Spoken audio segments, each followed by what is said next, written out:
Hello and welcome to episode 7 of the Faith Building podcast with your amazing hosts, Vladi Kuna and Norman Gräter. And today's topic is all about male and female energy and relationships.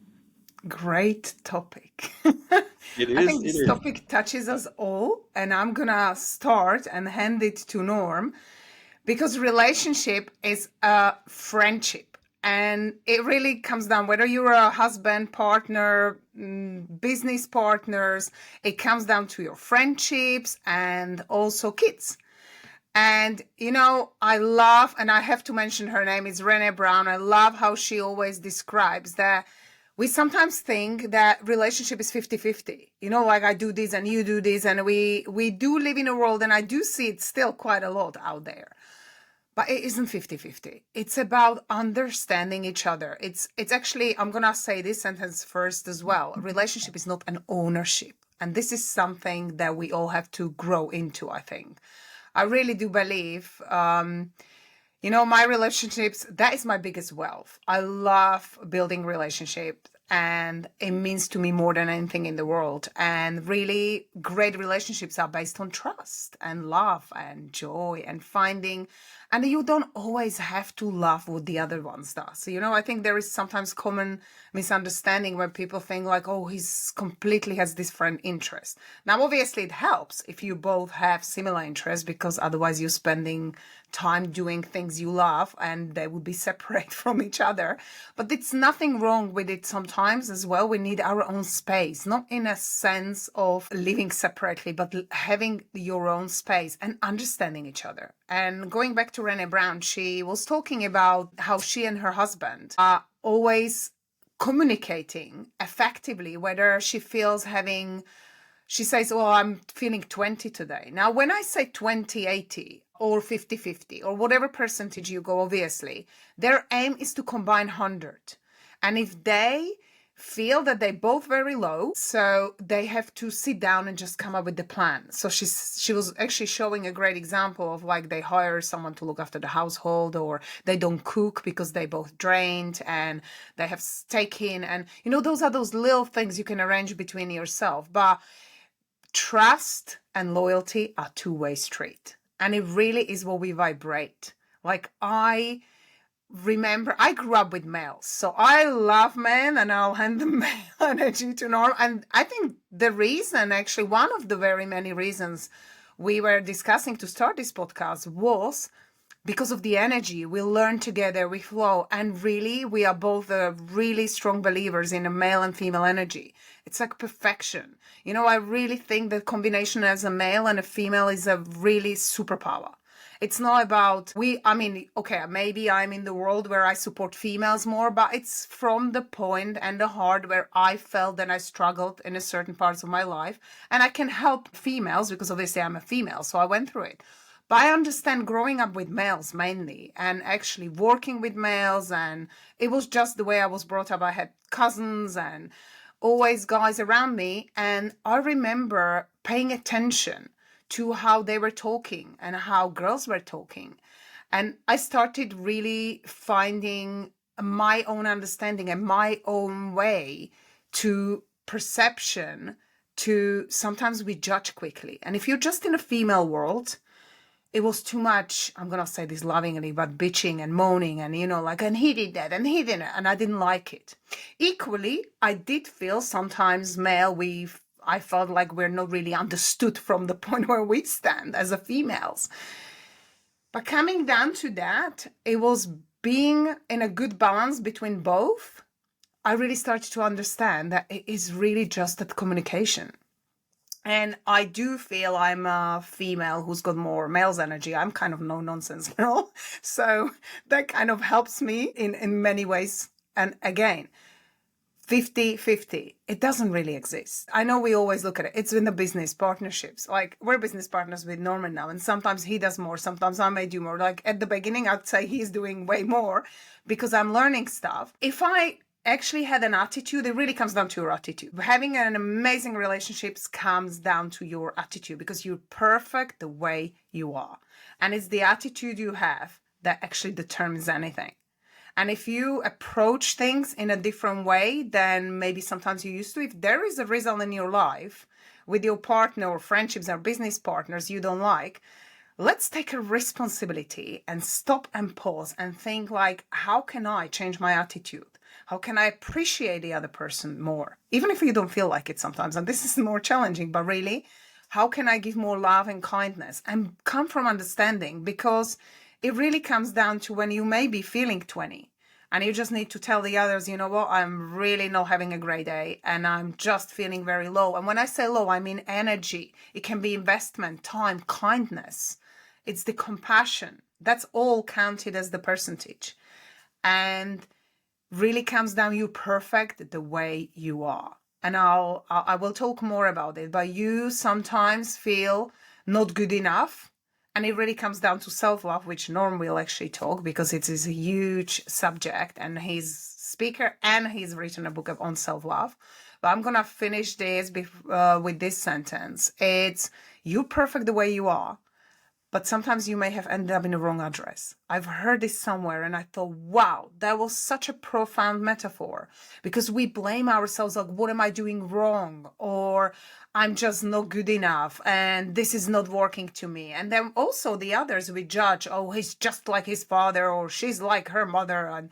And all this is not really adding to the energy of the perfect, amazing relationship you deserve, because you deserve to have an amazing partner, business partner, everything. But it really is down to you, because the only person who can create this is you. Norm, what do you think? Going back to self-love.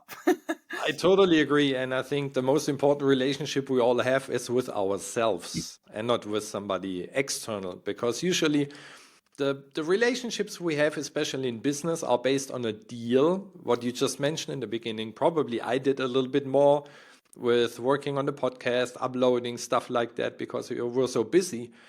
And it's always a deal, a business deal. Let's say the typical deal is I give value or I give time or I give my expertise and I receive money. It's a deal. It's you give something, you receive something. And most of the relationships I see are based on a deal and not based on love, and for sure not based on unconditional love.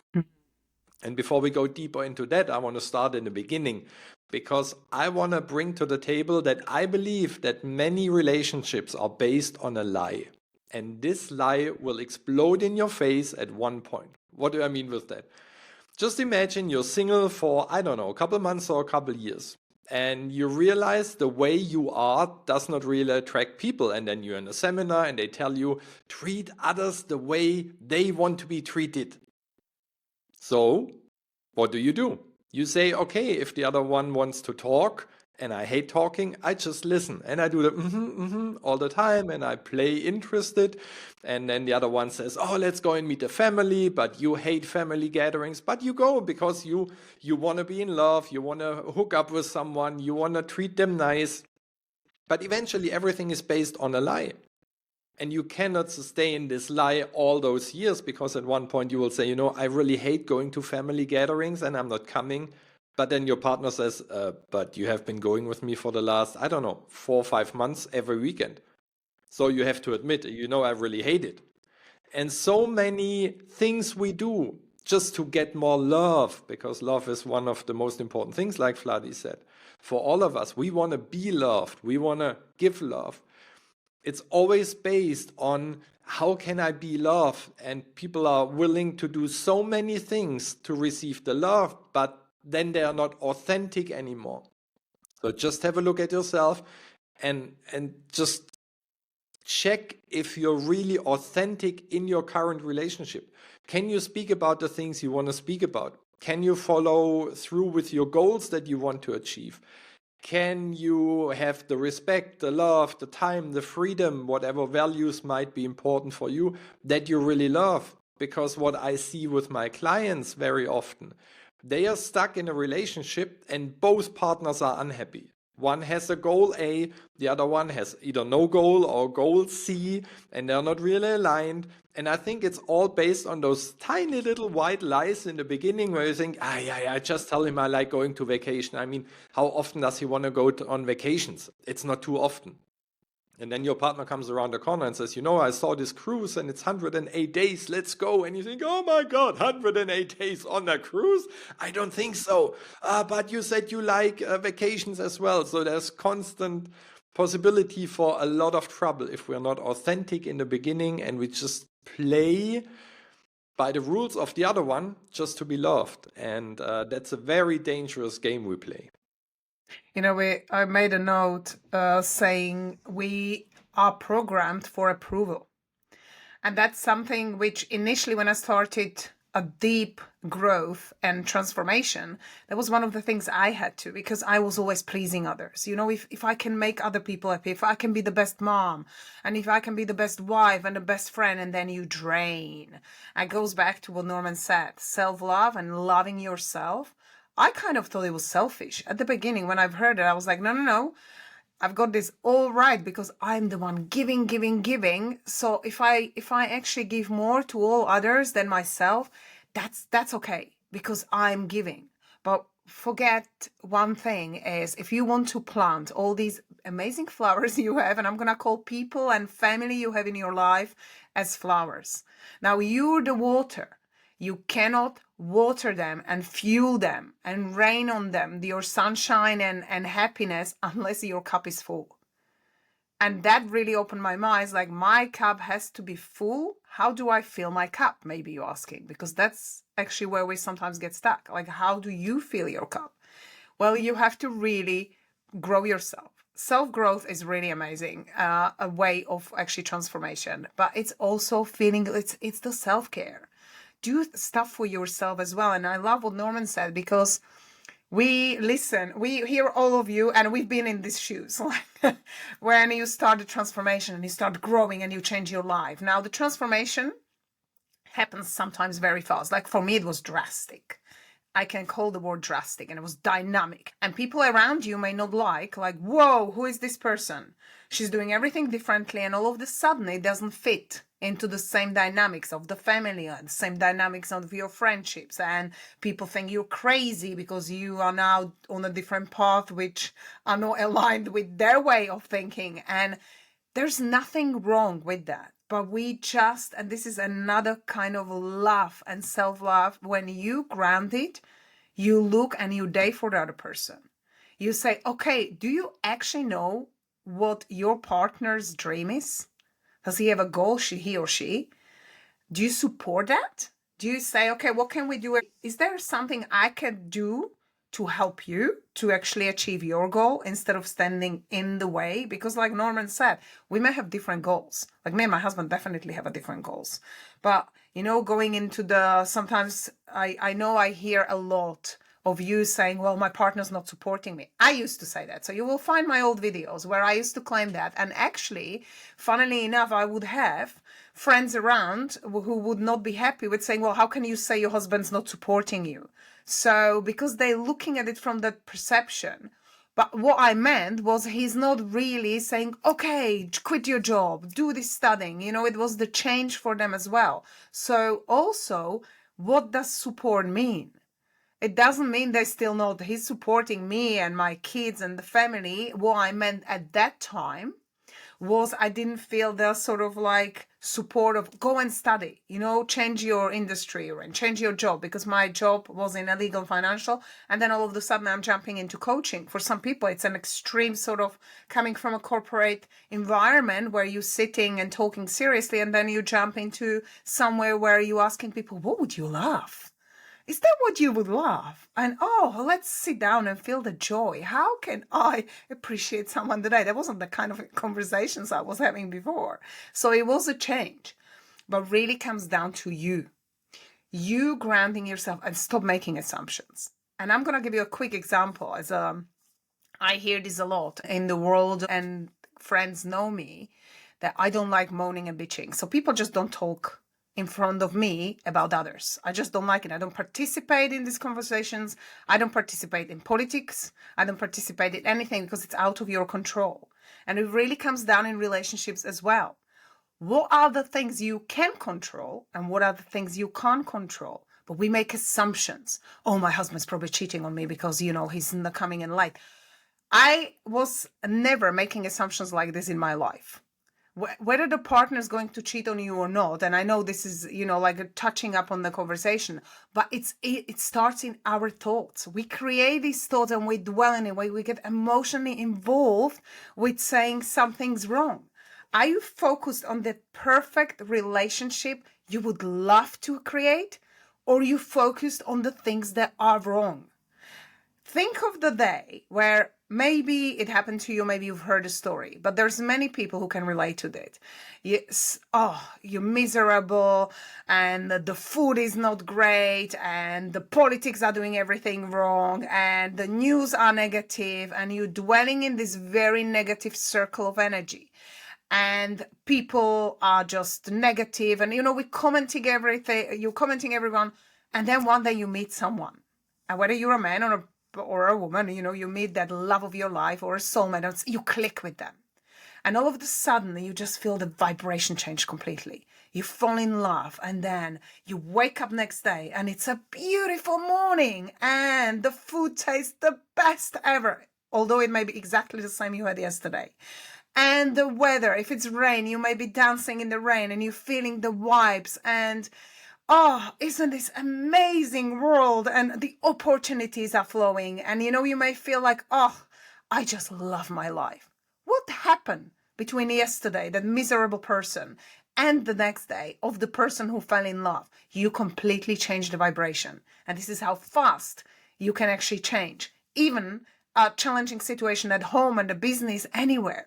You just enter the high energy of love, like Norman said, come from a love. And say, what would love do? And love would do nothing else but love, because love can't do anything but love. And it's so amazing how we can shift and just feel all of a sudden and see, put out, like Norman's got the blue glasses and he can actually shift this perception into relationship now. But like you can change your thing. What is that one thing you can do today to appreciate your partner, business partner, in a different way and on a much higher energetic level? Do you want to be right or do you want to be happy? That's a beautiful sentence I heard many years ago. And it just brought me while Vladi explained the story about the husband cheating or the partner cheating. I remember that in my corporate workshops, I use an example I want to share here. Just imagine you're sitting in a train and you have a stranger next to you. And during the train ride at one point, your stranger neighbor receives a WhatsApp message. So it makes beep beep. So the stranger looks at his or her phone, let's say it's a he. He looks at his phone and he turns slightly away from you. And you just see that in the corner of your eye that the person receives a message and turns a little bit away from you. Now, question to all of you out there, what would you think in that moment? Let me take you into my head. I would think nothing. You mean, I don't know this person, might be a secret message, might be a picture, might be something, a business report that I should not see. It's totally obvious that the person turns a little bit away from myself. Situation number 2, you're on the train again with your best buddy. Not your relationship, but your best buddy. You know each other since, 20, 30 years, you share everything. Same situation. During the ride, makes beep beep. Your best buddy turns a little bit away from you. And you see that in the corner of your eye, what would you think? Let me invite you to my mind. I would say, what's going on here? Do we have secrets? So I would take in a kind of a funny way, but I would point it out. Because I would say, why are you turning away from me? What are you hiding? So it's the same situation, the same body movement by the person. It's just a different person. Situation number 3, you're in the train again with your partner, with your spouse, with your loved one. Mates beep, beep, beep, beep. And he or she turns a little bit away from you. What would you think? And most people would think something totally different in situation 1 and in situation 2. You probably might think, is he or she cheating on me? What's the secret? What's going on here? So you would start being totally fearful. What Vladi shared, if you're in love, everything is sunshine and flowers and beautiful and great. The only thing that changes is your perception about the things that are around you. The same in that train situation. It's not the situation that you react on, because the situation was 3 times the same situation. Somebody receiving a message and turning a little bit away from you. but your perception about the stranger, your best buddy, and your partner is 3 different ball games. So probably your belief basement says about your partner, I own him or I own her, and they're not allowed to do anything. Where you would say with a stranger, they can do whatever they like unless they don't bother me or they're happy or whatever. I don't really care. But during this possessing situation, it's my partner and he or she's not allowed to do this or that. It does not go anywhere. And I think we have a great topic for episode number 8, Vladi. We talk about the 5 love languages. Oh, we can. This will open up some new insights if you don't know it yet. But let's stick to the situation and the train situation. So it's all about your perception and about, it comes back to self-love at the end of the day. Do you have enough self-love to accept that your partner just moves a little bit away because he or she could made arrangements for dinner table and does not want to share it with you?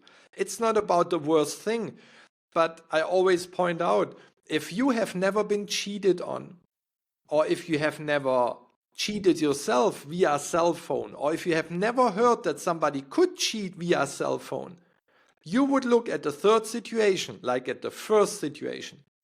Your partner turns away and you would say, okay, it's just a thing. He or she's just turning away. But the experience connected and the fear of losing, and the fear of losing love, and the fear of losing what you own, it's my partner, you don't own nobody.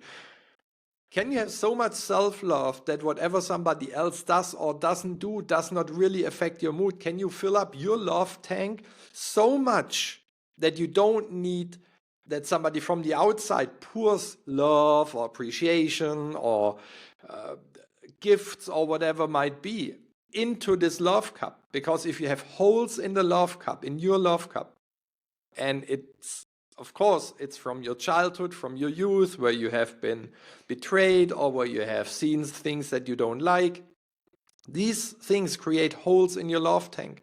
This means you need a lot of love from the outside to keep your cup being filled up. But the moment you pour something in, it goes out on the bottom.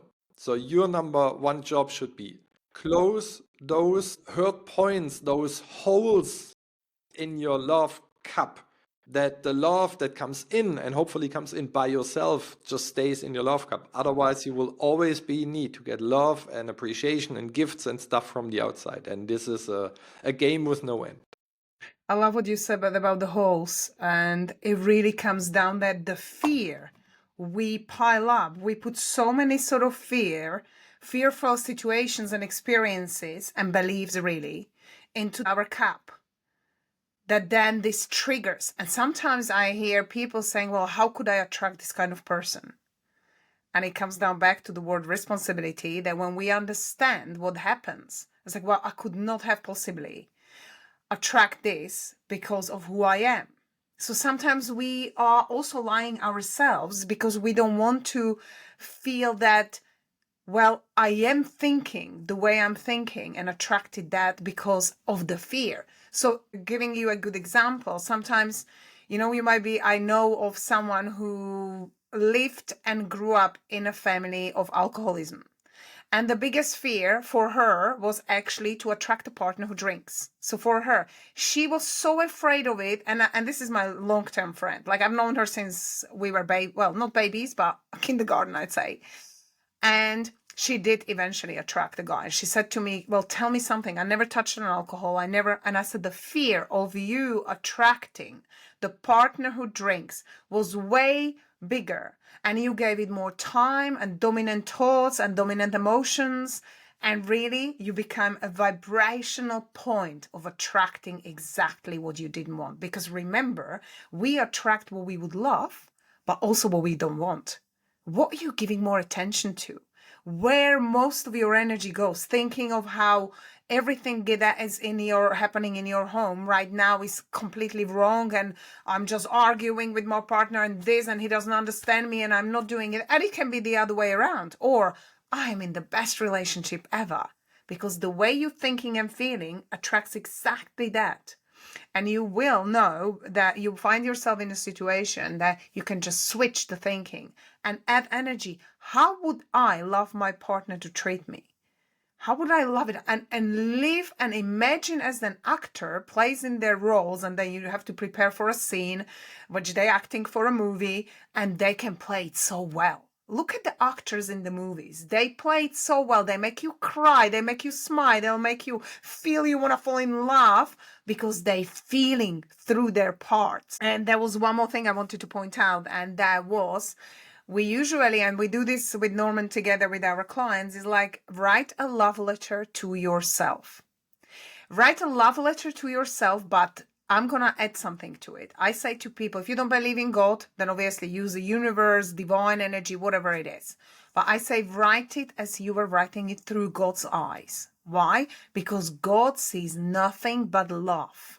So write that letter to yourself where you see yourself through the highest, bluest love glasses no wears, and just see and point at perfection, because that was challenging for me to start praising myself and saying what I'm amazing at. And I was like, oh my God, this is just selfish.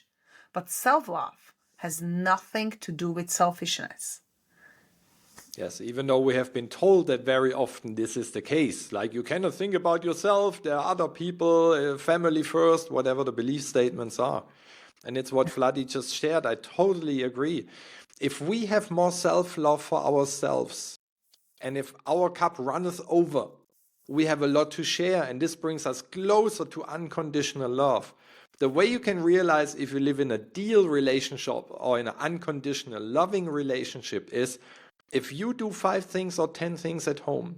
You wash the dishes, you cook, you buy groceries, you clean the house, you clean the car.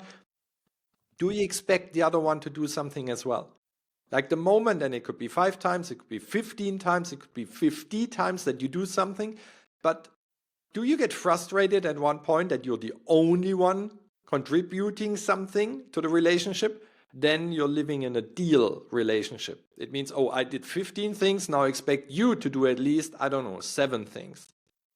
But if you would live in an unconditional loving relationship, you find a joy in doing the things you do, which means you don't say, I cook for you and therefore I expect that you snuggle with me on the couch afterwards.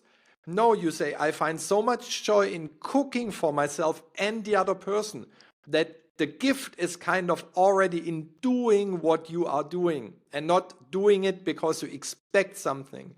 Because always when you do something to expect something, to gain something, you have a lack energy. Oh, I don't have love, therefore I could cook lunch or dinner and therefore I might get love afterwards.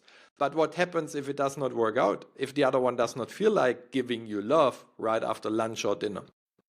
And then, You're even further down in your hole. yeah. So always make sure that whatever you do, whatever you give out of love because you want to give it or do it in this very moment. If it's just based on a deal, it's totally okay. But then be honest with your relationship and say, we're just together to save taxes or because you can cook or because I have a bigger car. It's totally okay. But then move the love part out and say, oh, we need to be in love all the time. No, we are very practically together in a relationship. It's like a business relationship. You do this, I do that. It's a different kind of relationship and it's totally okay. Yeah. You know, I love when you were talking about this giving each other, because really this is most of us in the life. We're not really looking honestly, and this will beautifully blend to our next episode of the 5 languages of love, because sometimes we expect certain things. Because are you aware what the other person loves? Because we show appreciation and love to others through our signs sometimes. But that does not please the someone who has a different language of love. You know, somebody needs holding and touching. Somebody needs presence. Somebody needs, I mean, we'll talk about this next week more. But also understanding the other person and showing an appreciation in the way. If somebody loves cars, you're not going to make them happy by giving them flowers. You know, like, I'm talking a silly example, but really it's like, what is that other person would be happy to look at, because you know them. You're also showing that you care because you've taken time to think instead of just buying something that is meaningful or last minute, which sometimes we all do, like I'm not saying this is the wrong thing to do, but we're talking here about deep relationship and really understanding each other. So I look very much forward, like Vladi as well, to tell you more about the 5 love languages and how they will help that you will have a much better relationship with yourself and especially with others, with your spouse, with your business partners, your neighbors, your kids, whoever you have in your life and that are important for you in your life. Until then, we say thank you very much for listening or watching, and we see or hear you again in episode 8 with the 5 love languages. Bye bye. Thank you. Bye.